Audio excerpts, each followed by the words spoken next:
Reggie Middleton. Reggie Middleton. Reggie Middleton. Reggie Middleton. Oh, he doesn't mince his words. We're talking about Reggie Middleton.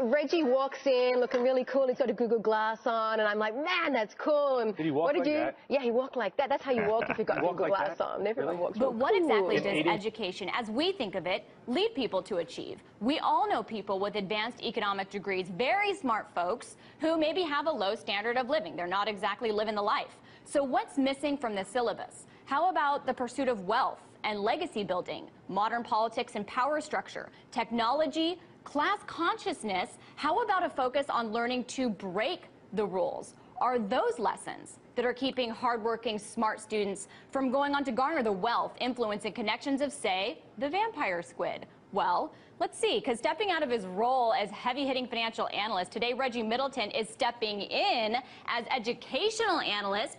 Turns out, add to his bag of tricks, he's also been a teacher for his kids.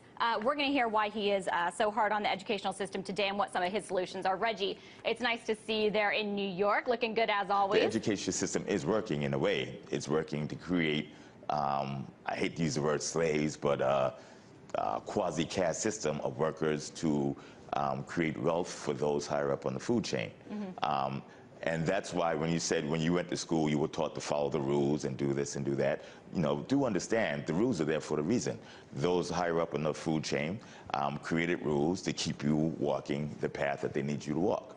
If you break those rules, you compete with them. If you follow those rules, you make them wealthy. That's, that's a little conspiratorial what you're saying, Reggie. You really believe that's a little conspiratorial. I got to run. We're almost out of time. But do you really believe it's a concerted effort?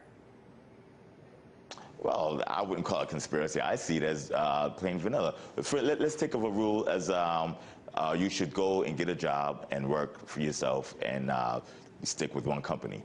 You do that in lieu of becoming an entrepreneur and competing with those who own that company. If you had a choice and you own the company, would you make a rule that says try your best to be an entrepreneur and compete, or come work for me, sit in the cubicle, and make a certain wage with security? And the security is alleged security because you see companies going bust regularly. Mm-hmm. Yeah, that's a good point. So do you think it's conspiracy or there's logic behind it? Well, I think that you have some good logic behind it.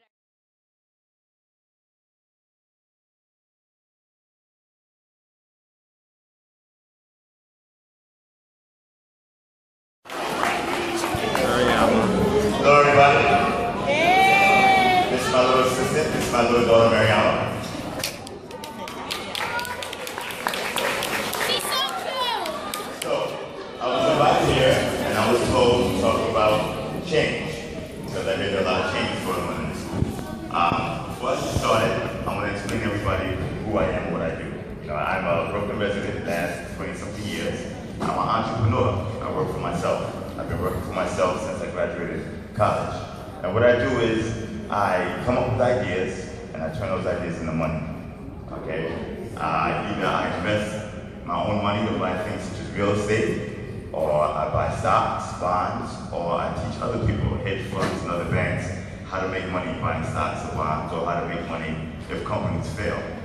And I have a new startup, and my new startup is based off of Bitcoin, that digital money.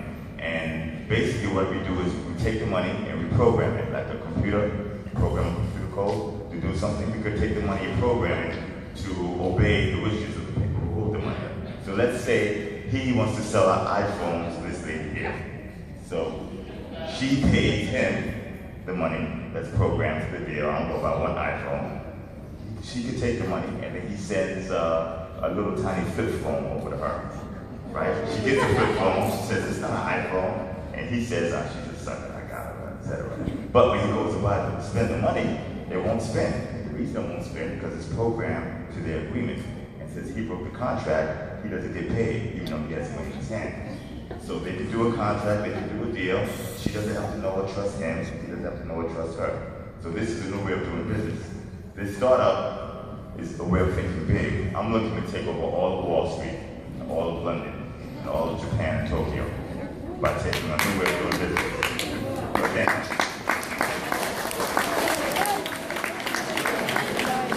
So that's what I do. And explaining what I do, one thing I need to do is I need to teach everybody how to use a new form of money. In order to learn how to use a new form of money, you have to know what money is.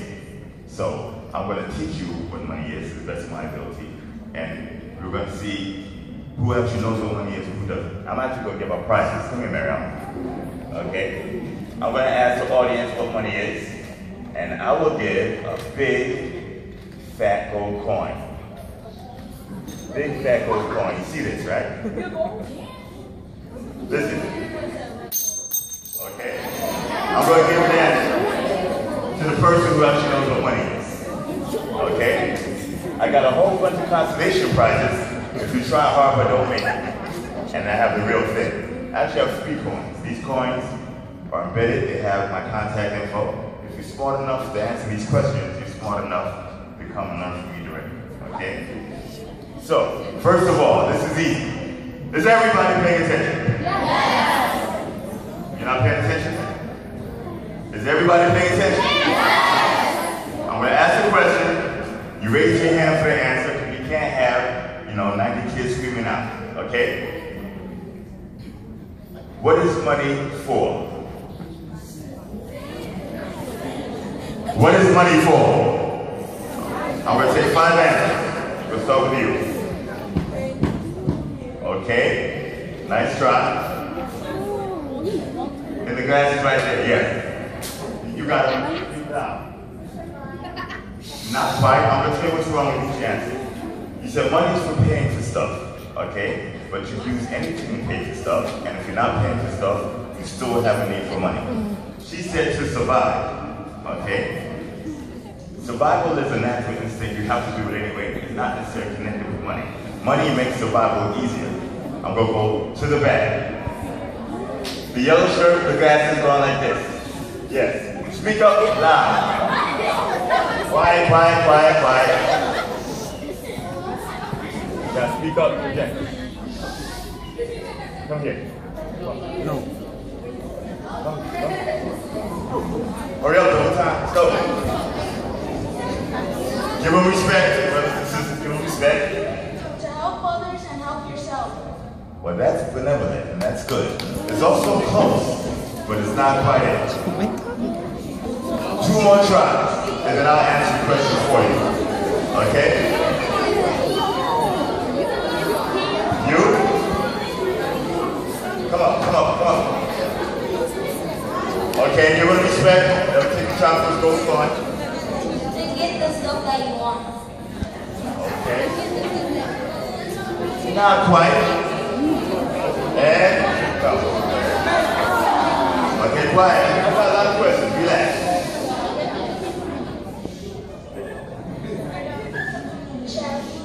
Charity? It's hard. Small part, but not it. Now, I'm going to take this gold coin and it goes back. That was a hard question, though. Okay? After I answer the question, a few of y'all are going to say, what? Okay? Money is a proxy for your labor. A proxy is a replacement. A labor is work. Money is something that can replace your work. Okay? If you don't have money, you need to what? I can't hear you. If you don't have money, what do you need to do? Okay? So, you work for money. After you get enough money where you don't have to work, then what happens? I can't hear you. I need one answer. Whoever thinks to know the answer, raise your hand.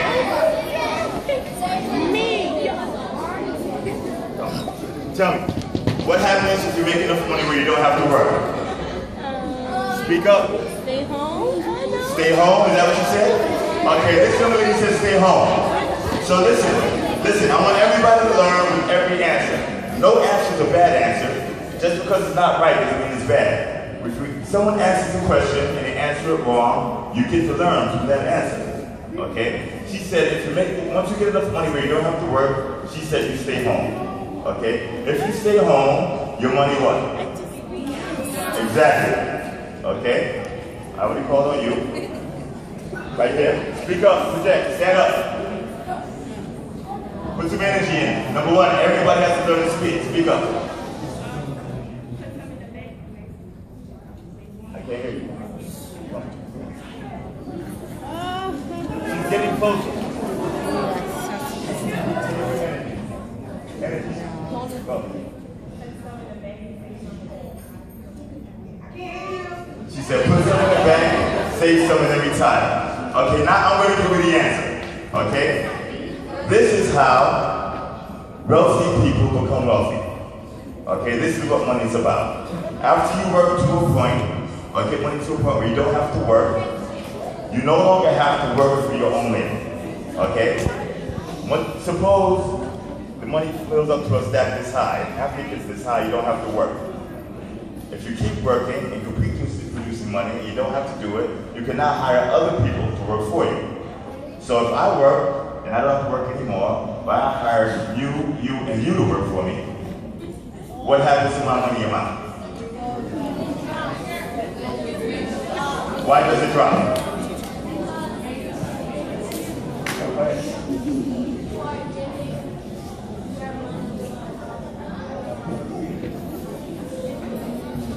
Okay, she said it dropped because I'm giving my money to the employees. I'm going to show you an example.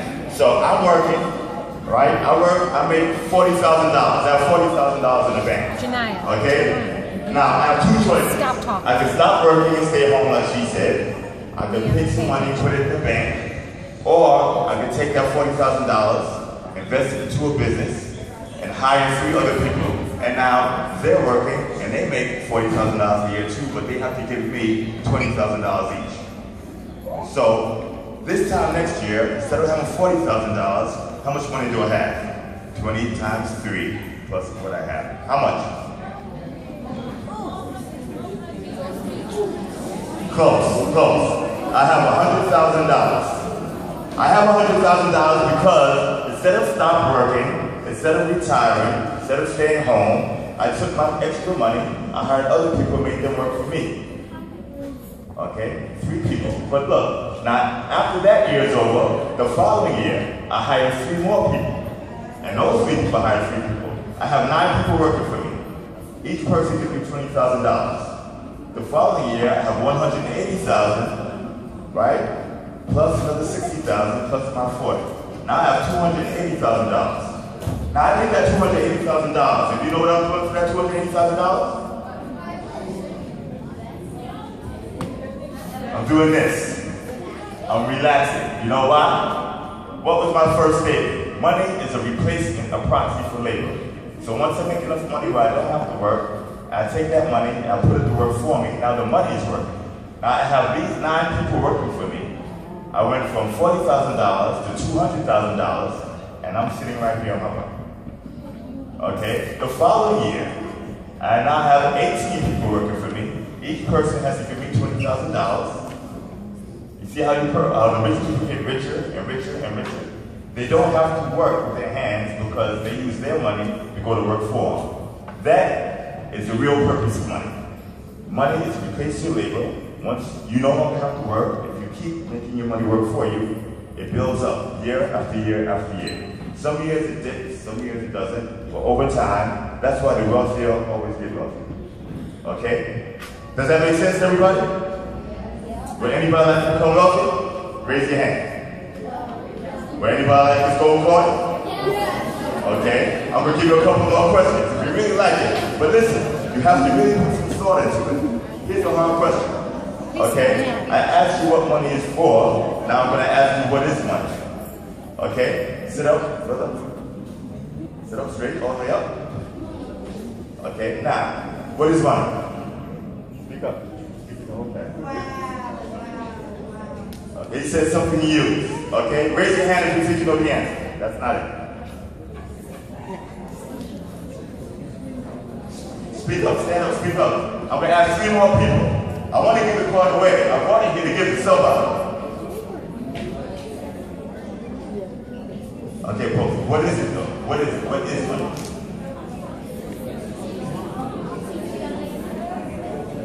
You're close. I didn't have the answer before. These 2 girls are close. I'm going to tell you a story. Listen, I'm going to tell you a story and then you should have it, okay? Let's suppose you have someone with a whole with $14 million, right, on this side of the room. On this side of the room, we have one person, and they have a chicken leg. Barbecue chicken leg, cooked just right. And that person has $14 million right now. Who's wealthier? That person with $14 million or that person with barbecue chicken leg? Which way? This one or that? Which one? Which way? This way or that way? So the barbecue chicken leg is wealthier. Okay. I want someone to prove that to me. Come on, hurry up. Explain to me how one barbecue chicken leg is worth more than $14 million.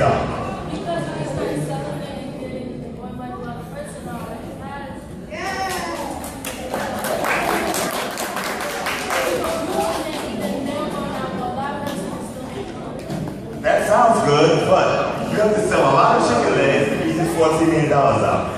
Suppose he just went and bought 2 million chicken legs. And he puts you out of business immediately, right? That person with $14 million is wealthier. Okay? Now, you take the same 2 people, right? I'm going to show you what changes. This is change. This is called transformation. You take the same 2 people, we go to war, a bomb is dropped, it blows up all the banks, all the cash registers, all the supermarkets are gone, okay? But he still has $14 million. She has a chicken leg. 2 days go by, everybody's hungry. Who's wealthier, the $14 million or the girl with the chicken leg? Okay, who says the $14 million? Raise your hand. Who could back up that argument? Raise your hand if you back it up. Come here. Who says the chicken leg? I will pick on you. Okay, quick. You said chicken leg? We'll go back. Who says the $14 million is wealthier? Come here. You can back it up, right? Okay. We're going to have a debate. We're going to have a quick debate. Okay? Who wants to go first? Explain to everybody how the $14 million man is wealthier with no food. Excuse me? No food available. Okay. Anybody else want to target? Quick. Hurry up. In the meantime. Oh, no. Okay. Quiet. Listen to the brother. Speak up. Kiora. Oh, no. Please sit in your own seat and lean back and sit up straight. Go. The person with the $14 million is wealthy because he could buy a boat and some fishing poles and go and get fish and cook it and sell it. Okay. Hold on. Someone good is wealthier because if there's no stores to buy any food, what are you going to do with $14 million? Did you hear what she said? Okay. Now, I'm going to discuss both answers. I want you to tell me who's right. Who do you think is right? Boy or the girl? Raise your hand if the boy was right. No, raise your hand if the boy was right. Raise your hand if the girl was right. Okay, so I side with her, but the reason is, what is scarce is what's most valuable, okay? You have $14 million, but if you can't eat it and everybody's hungry, and you have a chicken leg and there's no food around, the chicken leg is now more scarce than the $14 million. It's more useful. So now, the cash money that he had, the value, the definition of money has changed. It is now a barbecue chicken leg. That goes to show how easy things can change. That barbecue chicken leg is now money. And now it's just money, it's worth more than $14 million. He said you can take the $14 million and buy a boat. But who's gonna, if I had a boat and you came and gave me $14 million and nobody had food, I would say that your money's not worth it, that paper is not worth the boat. If she came and offered that chicken leg for the boat, I'd say that's a good deal. My whole family's starving, I don't see where we get food from.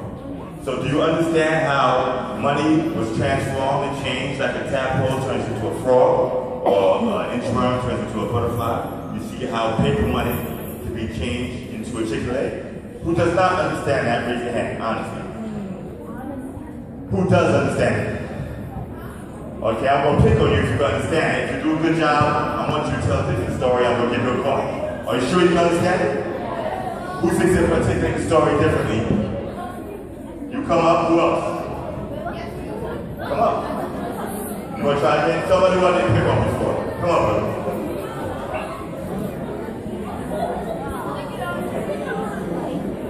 Okay, hurry up. So you got to keep going. There. Everybody can get answer. Okay. So, the floor is yours.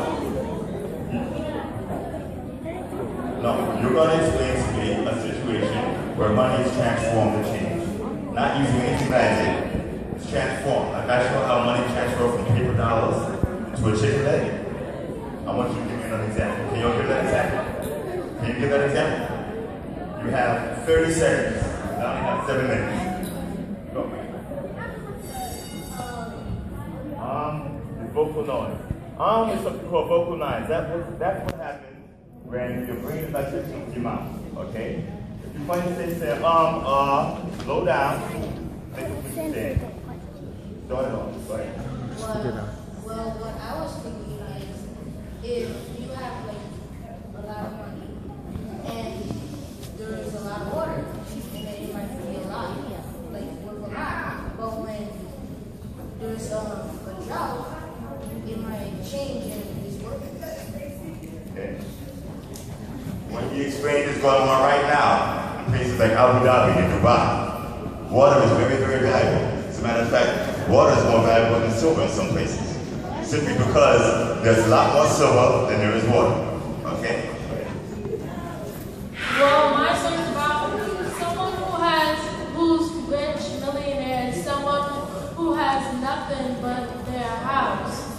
And like World War III is going on, and everyone else's house got exploded, but that person's house somehow managed to get not blown up, and everything else is trash. There's only water and sticks. So the person that has $1 million, well, he has that $1 million because he was hiding under a place like that in a tunnel or something. So in this story, the person that has the house is actually more wealthier because they still have the food, they still have stuff to survive in the house, while the person that has the money has nothing but they're living in the streets just drinking water. Okay, that one's a little hard to understand. You did a very good job. Now, I want to explain something to you. Okay? There was a gold coin and people participated. Okay? Now listen. What these two did, what a couple of you just did, by mistake, you learned economics at undergrad level, college level, just then. And the concept that you learned, if you got it, is something that many adults, many professors in college school don't get. When you had that crisis in 2008, you heard when the banks collapsed, they didn't understand how money transformed the value of money. That's why you had people who made millions of dollars, right, fail at their own profession. So, in closing, does anybody have any questions for me? Because I haven't gone a few minutes. Does anybody have any questions? Raise your hand if you have a question. You have to speak up. You have 15 seconds to speak up. Stand up, speak. Say it again. No, I had the gold coins made in China. To be absolutely honest, they're not real gold. Okay? They're not real gold, but they're gold plated. Okay, these are my business cards. On it, you have my contact information. You go get your parents' permission first to contact me because I'm an adult. Okay, you can look me up. Anybody wants to know who I am? Do you all use phones? Like an Android phone? Anybody has an Android phone? If you have a phone, or you go to Google, type in who is Reggie Middleton. You see a whole list of me, TV appearances, you see the things that I've done, you see the banks that I've competed, investment contests, etc. Okay? Any other questions? Speak up. The last coin. What are we going to do for the last coin? Okay, everybody who answered the question, see you on the way out. Get some. Okay? Okay, for the last one, we're going to ask one more question. Okay? Listen, for the last one, I'm going to ask another question. Are you ready? Okay. What is going to be, in your opinion, the next big transformation of money from what you know? Okay, you know your environment better than everybody. If I came here as an investor and I tried to out-invest you, I should lose. Why? Because you know your environment better than everybody else. What's the next big thing that happens in Brooklyn? I'll take 5 answers. The answer that I think is the best, I'll give the last call. Gotta raise your hand. I see these two raise first. Young lady, speak up quickly. Come here, come here, come here. Hurry up, double time, up. Good education. Good education. I think Brooklyn is going to be a hotbed for education soon. I do. That's a good answer. I can't say it's the best. Next up, somebody pick up it. You come up and then you. Hurry up, we got minutes, hurry up. Think about it. You're the investor, turn around. You're the investor. I picked him already? Oh, sorry. Anybody else? Y'all didn't pick? Come on up. I didn't pick you. Come on up. So if I can, I'm going to give you $400,000 to invest. You have to tell me. Last one? Okay, hurry up. So we got 2 to choose from the card. One is education. I don't understand what that is.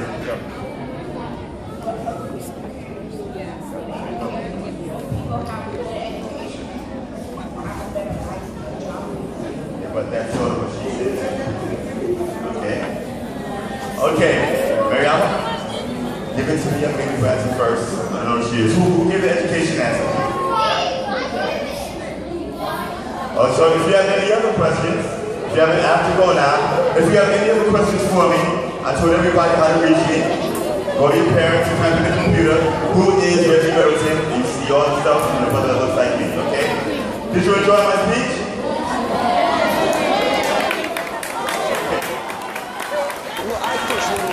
On Reggie Middleton a few years ago, and I was researching general growth properties. He was so far ahead of everybody and so detailed, and then he started warning about Bear Stearns and Lehman. Well, he was so far ahead of the curve, I actually thought he was nuts. He called the housing crash. He called the collapse of Bear Stearns and Lehman Brothers. He's been harping on the crisis in the Eurozone banking system for years now, so he's just the guy to talk to. He told us how 0% interest rates were starving the banks that it was designed to save. Now, at the time, you were the only analyst in the world to mention that it would starve the banks, and you've been proven correct. Reggie Middleton, who nailed Facebook, by the way. Crown the champion, the winner of the first ever CNBC Stocks Draft.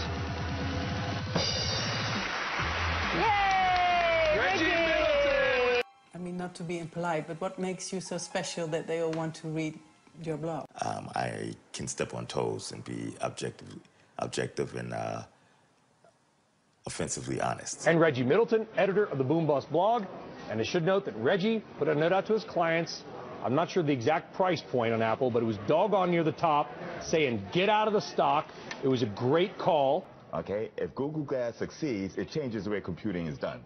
You no longer use cell phones, notebooks, laptops. You walk around, your computing experience is implied virtual reality. It's worn on your eyes. It's a total different way of doing things. 1 second. That's not their fault. They don't manufacture.